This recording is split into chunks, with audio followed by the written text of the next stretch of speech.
आता पाहूया टॉप 9 महत्त्वाच्या बातम्या। छत्रपती संभाजीनगरमध्ये मनपा स्वीकृत सदस्यांच्या 5 जागांसाठी 150 इच्छुक रिंगणामध्ये असल्याची माहिती।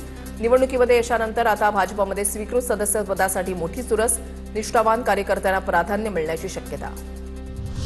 महापालिका अथवा नगरपालिकेमध्ये नामनिर्देशित सदस्य होण्यासाठी अशासकीय संस्थेचा 5 वर्षांचा अनुभव आवश्यक। पत्र घेण्यासाठी एजंटांचा सुळसुळाट, इच्छुकांना लाखो रुपये मोजावे लागत असल्याचं समोर।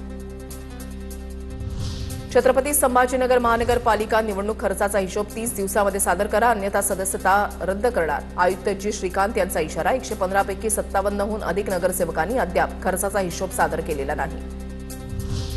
पुण्यामधील 731 ग्रामपंचायतींवर जिल्हा परिषदेकडून प्रशासकांची नियुक्ती, मात्र उच्च न्यायालयाकडून जिल्हा परिषदेच्या आदेशाला स्थगिती। 17 फेब्रुवारीच्या उच्च न्यायालयामध्ये सुनावणीकडे लक्ष।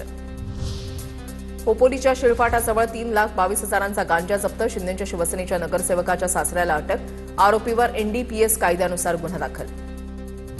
मनी लॉन्ड्रिंग प्रकरणामध्ये ईडीनं लोढा डेव्हलपर्सचे माजी संचालक राजेंद्र लोढा यांना अटक केली। गेल्या महिन्यामध्ये ईडीनं लोढा यांना अटक करण्यासाठी प्रोडक्शन वॉरंट मिळवलं होतं। अभिनेता रणवीर सिंह धमकी प्रकरणामध्ये हॅरी बॉक्सरवर संशय। हॅरी बॉक्सर लॉरेन्स बिश्नोई टोळीचा प्रमुख असल्याची माहिती।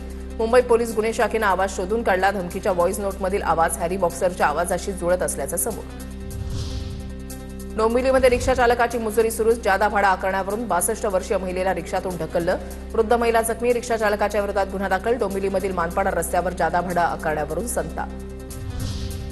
झेडपीच्या प्राथमिक शिक्षकांना 10वी 12वीच्या पेपरसाठी ड्युटी, मागासवर्गीय